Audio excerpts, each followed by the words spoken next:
تفسیر رضوان غلطی کی معافی، سورہ حجر آیت نمبر 85۔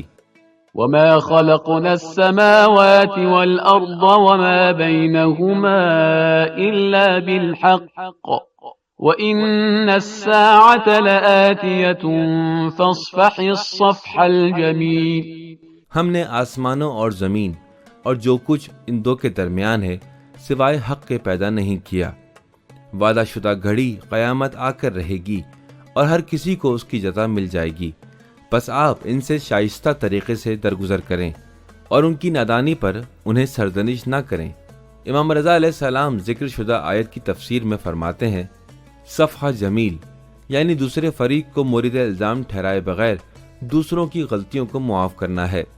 شاید صفحہ جمیل اور عفو درگزر کے معنی کی بہترین وضاحت امام رضا علیہ السلام نے کی ہے۔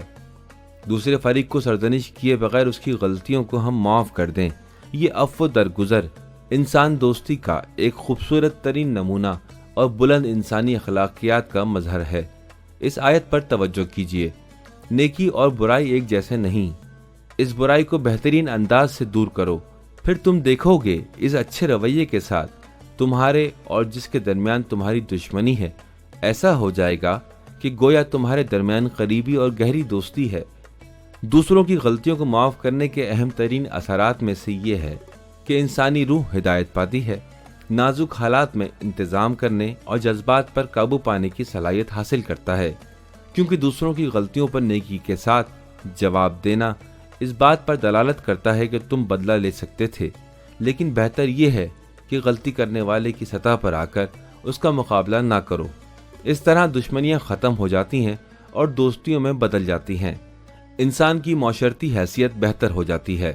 نبی اکرم صلی اللہ علیہ وآلہ وسلم کی ایک حدیث کے مطابق دوسروں کی غلطیوں کو معاف کرنے سے عمر میں اضافہ ہوتا ہے، اللہ تعالیٰ کا قرب حاصل ہوتا ہے اور اس کی معافی اور بخشش نصیب ہوتی ہے۔